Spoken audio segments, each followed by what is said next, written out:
Assalamualaikum warahmatullahi wabarakatuh. Kembali lagi di video pembelajaran. Kali ini kita akan membahas tentang trigonometri. Sebelum kita mempelajari identitas trigonometri, alangkah baiknya kita awali dulu pembelajaran ini mulai dari ukuran sudut dan perbandingan trigonometri dulu. Yang pertama, poin pertama yaitu sudut. Nah, di sini sudut putar adalah hasil perputaran rotasi sinar garis dengan titik pangkal sebagai titik pusat putaran. Sudut adalah daerah yang dibatasi oleh kedua ruas garis tersebut. Artinya, sinar garis itu ketika dia diputar akan membentuk sudut putar. Nah, sudut yang ada di dalamnya itu adalah besar sudutnya. Suatu sudut bernilai positif apabila putarannya berlawanan dengan arah jarum jam. Tapi kalau yang bertanda negatif, itu biasanya arah putarnya itu searah dengan jarum jam.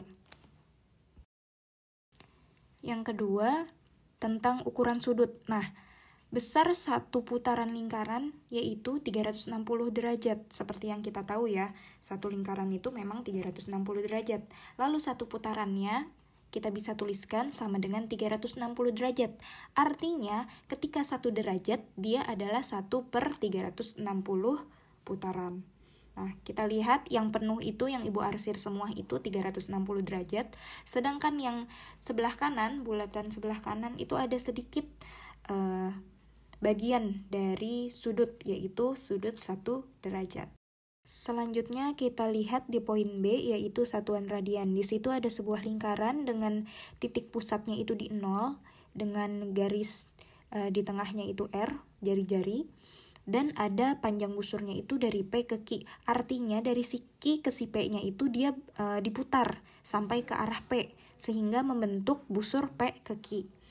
Lalu untuk mencari radiannya adalah sudut POQ sama dengan panjang PQ, panjang busur PQ dibagi dengan jari-jari R. Selanjutnya untuk poin yang C, hubungan antara satuan derajat dan satuan radian adalah 1 derajat sama dengan pi/180 radian, atau sebaliknya, 1 radian itu sama aja kayak 180 derajat per pi.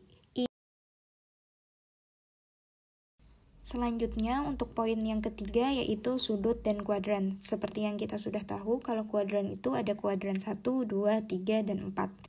Kuadran yang pertama, besarnya dari 0 derajat sampai 90 derajat.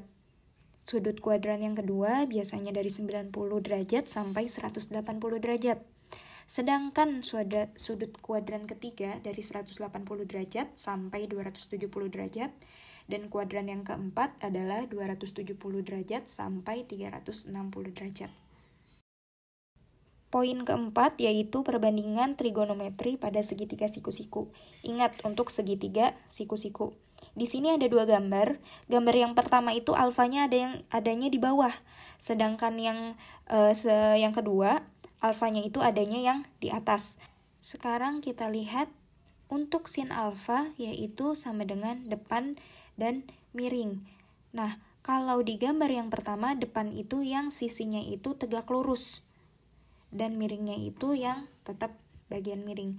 Tapi kalau alfanya itu yang ada di gambar kedua, depannya itu yang sisi mendatar dengan sisi yang miring. Tapi sama-sama aja, sin alfa tetap yang pertama itu depan dan miring, depan dibagi miring, dan yang gambar kedua juga tetap depan dibagi miring. Ingat ya, sin alfa itu depan dibagi miring. Lalu untuk cos alfanya samping dibagi miring, dan tan alfanya itu depan dibagi samping.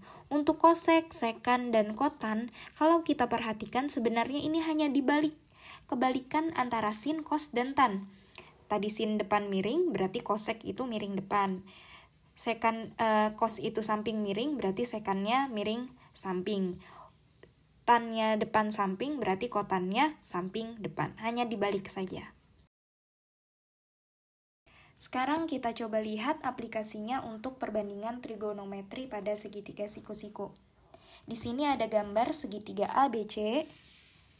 Pertama-tama lihat dulu yang ditanya. Yang ditanya itu sin A, cos A, tan A. Berarti kalau A, sudutnya itu pasti adanya di A. Kita lihat A di sini adanya di bawah, maka itulah yang kita tulis alfanya. Jadi alfanya udah tahu ya, dia adanya di bawah, berarti otomatis depannya itu adanya di sisi tegak atau di garis BC gitu. Sekarang kita mulai dari sin A. Kita udah tahu alfanya itu di bawah, depan per miring. Artinya BC per AC, yaitu akar 3 per 2. Lanjut, cos A. Cos A itu samping dan miring. Berarti ini miringnya adanya di yang tegak ya. Miring yang ditegak. Samping per miring, yaitu AB per AC, yaitu 1 per 2. Untuk tan alfa, sama dengan depan per samping. Berarti BC per AB sama dengan akar 3 per 1 atau sama dengan akar 3. Inilah cara mencari sin cos tan A untuk sudut alfanya yang adanya di bawah. Selanjutnya tinggal kita cari cosec alfa, sekan alfa, dan kotan alfanya. Nah, seperti yang tadi Ibu udah bilang, kalau kosek, sekan, dan kotan itu hanya kebalikan dari sin, kos, dan tangen. Berarti kosek A sama dengan AC per BC. Sama dengan 2 per akar 3. Untuk sekan A berarti kebalikan. AC per AB sama dengan 2 per 1 sama dengan 2. Lalu untuk kotan A-nya sama dengan AB per BC sama dengan 1 per akar 3. Sekian penjelasan awal Ibu tentang trigonometri, kurang lebihnya mohon maaf. Wassalamualaikum warahmatullahi wabarakatuh.